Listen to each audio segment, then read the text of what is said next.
Hello दोस्तों। आज हम लोग समझने का प्रयास करेंगे कि संविधान क्या है, मीन्स कॉन्स्टिट्यूशन क्या है और ये क्या करता है। ये जो संविधान हम लोग बात करते हैं भारतीय संविधान के, जैसे आपने देखा होगा कि जो पूरा इलेक्शन कैंपेन था अपोजिट पार्टी का पूरा संविधान को लेके था। तो आखिर ये संविधान है क्या और आखिर ये करता क्या है। तो सबसे पहले हम देखेंगे कि संविधान जो है आपका ये क्या है। हम जो संविधान कहते हैं तो ये क्या है, किसी भी देश की एक सर्वोच्च विधि है। ये सर्वोच्च विधि इसको कह सकते हैं हम। संविधान के ऊपर कोई भी नहीं है। कुछ नियमों का समूह होता है, कुछ इसमें नियम होते हैं, कुछ कानून हैं, समूह है इसमें। और क्या है, इसमें कुछ बुनियादी बातें कही गई हैं कि राष्ट्र जो है कैसे एक साथ लोग रहें। बुनियादी बातें कि जो लोग हैं कैसे अलग अलग लोग कैसे साथ रहें। तो ये हमारा संविधान यानी विधान जो है, सर्वोच्च विधि हमारी जो है, ये हमारा जितने भी कानून देखेंगे बनाई जाती है, जो संविधान के पार्ट आपने पढ़े होंगे जितने भी, ये सारे क्या है आपके, जैसे राष्ट्रपति है, प्रधानमंत्री है, सुप्रीम कोर्ट है, सबका एक नियम बनाया गया है, सबका एक दायरा बनाया गया है, कैसे उसमें जो है बैलेंस चलता है, ये संविधान बात करती है। तो अब देखिए कि इसकी आवश्यकता क्यों है संविधान की, मतलब संविधान क्यों आखिर। तो आप जिस समाज में रहते हैं वहाँ आसपास देखिए कितने तरह के लोग रहते हैं। उनकी जाति अलग है, उनका धर्म अलग है, उनका जेंडर अलग है, उनका आयु वर्ग अलग है ना। और क्या है, उनकी जो आर्थिक स्थिति है वो अलग अलग है। जैसे अब अपने परिवार में ही लेंगे तो भी देखिए एक समन्वय बनाना बहुत मुश्किल काम होता है। तो जब समाज में इतने सारे बुनियादी असमानताएं, इतनी सारी असमानताएं हैं, इतने सारे लोगों की जो अलग अलग एस्पिरेशन है, उसको कैसे साथ में लाया जाए। तो ये संविधान जो है यही काम करता है। मीन्स कि अगर सब लोग अलग अलग सोचेंगे तो एक साथ वो कैसे संगठित रह पाएंगे।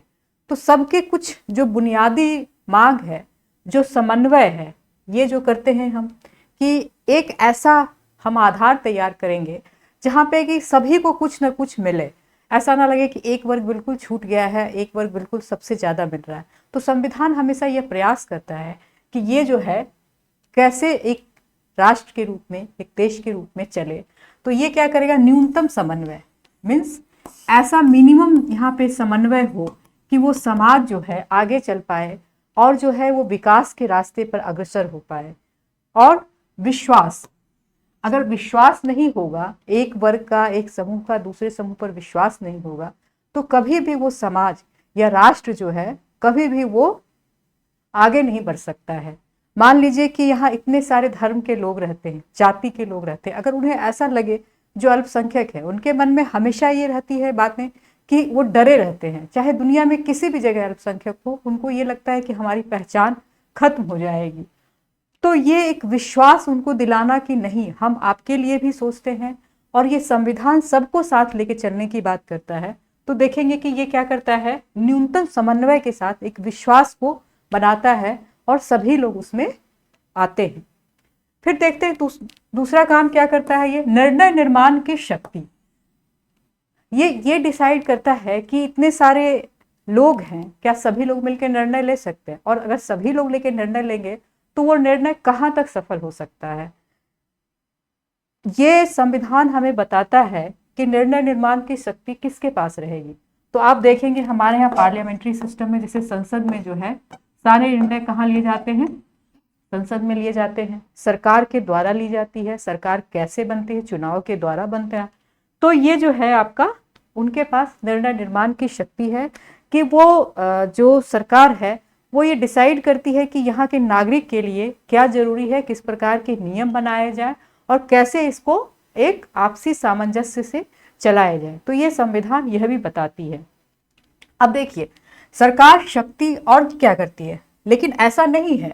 अब ऐसा हो कि सरकार को हमने बहुत सारी शक्तियां दे दी है तो क्या होगा, ये कहीं ना कहीं सरकार जो है, शक्ति कहा जाता है कि एक ऐसा चीज है जो हमेशा व्यक्ति को अगर एब्सोल्यूट पावर दे दिया जाए तो कहीं ना कहीं करप्ट करती है। तो सरकार ऐसा नहीं किया है संविधान ने कि सिर्फ शक्ति जो है उनको ही दे दिया गया है। इनकी शक्तियां क्या होंगी और सीमाएं क्या होगी, मीन्स किस हद तक ये जाके कानून बना सकते हैं और कहाँ ऐसी सीमाएं हैं जहां पे सरकार कानून नहीं बना सकती। आप जैसे देखिए मौलिक अधिकार, हमारा मौलिक अधिकार जो है ये यहाँ पे सरकार को है कि आपने देखा होगा अध्याय 3 जो पार्ट 3 है हमारा, उसमें जो है आपका 12 से लेके 35 आर्टिकल तक आप देखेंगे कि मौलिक अधिकार फंडामेंटल राइट की बात करता है।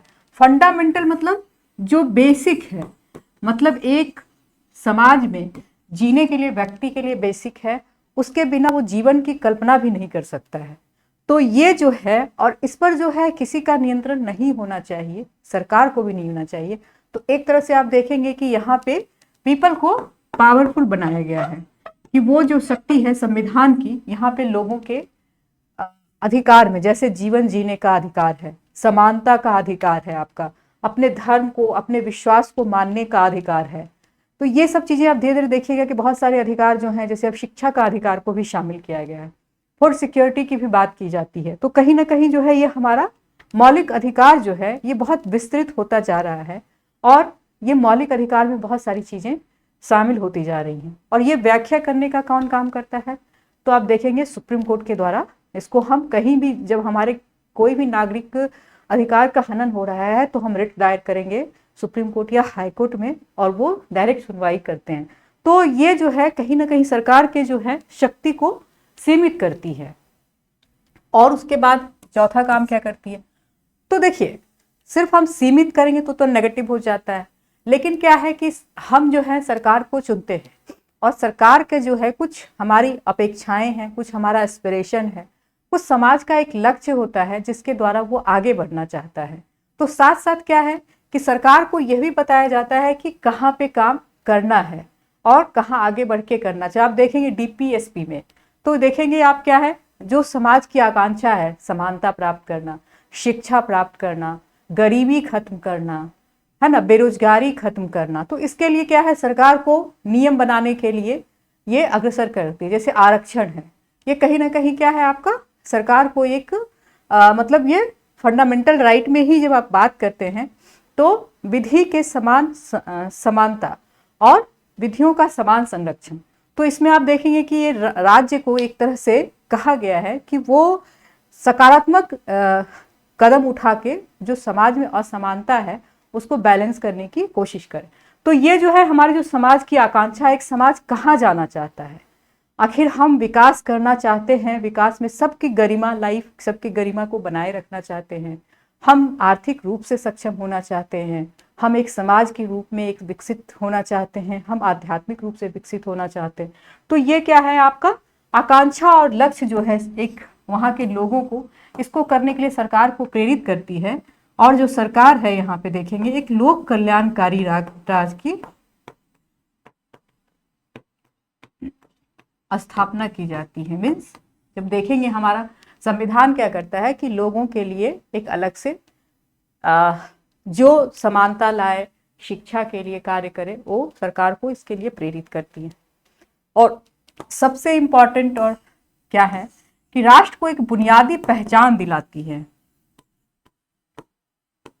ये क्या है आपका पहचान, मतलब एक राज्य के रूप में, एक राष्ट्र के रूप में भारत क्या है, इसकी पहचान कौन देता है। जैसे कहते हैं लोकतांत्रिक राज्य है भारत, क्या है एक लोकतांत्रिक देश है, तो एक राजनीतिक पहचान हुई। देखिए आप कितने सारे देश बने और सबकी संविधान ने मजबूत नहीं थे, बहुत सारे लोग वहाँ सेना का शासन, हमारे पड़ोसी में ही देखेंगे तो बहुत सारे जगह सेना का शासन आता है, फिर लोकतंत्र आता है। लेकिन भारत जो है अभी तक से अपने आप को प्रूव किया है कि हमने जो संविधान बनाया है, इतना अच्छा संविधान बनाया है कि ये जो है हमारी पहचान को, बुनियादी पहचान को बनाए रखा है। अंतर्राष्ट्रीय स्तर पर भी भारत सबसे बड़ा लोकतांत्रिक राष्ट्र और माना जाता है और सबसे ज्यादा संगठित और बहुत अच्छे से वर्क करने वाला संविधान यहाँ का माना जाता है। राजनीतिक पहचान हमें देता है। फिर नैतिक रूप से, नैतिकता मीन्स हम जो है कितना मोरली अपने सोसाइटी के लिए, अपने लक्ष्य के लिए काम करते हैं। ये नहीं कि हमने किसी से इमोरल होके कोई काम किया, वैसा नहीं। तो हम देखते हैं यहाँ पे क्या है, एक बुनियादी पहचान दिलाती है भारत को। तो इस प्रकार अगर संविधान को समझने का कोशिश करेंगे आप, तो संविधान एक बहुत बड़ा काम करती है। सब लोगों को, जितने अलग अलग विचार के, अलग अलग आकांक्षा के, अलग अलग लक्ष्य के, अलग अलग उम्र के लोगों को एक साथ लेके चलने का काम करती है। तो संविधान को इस प्रकार से समझें आप, और आपके आंसर राइटिंग में ये चीज़ जो है फंडामेंटली बहुत अच्छे से दिखेगा। धन्यवाद।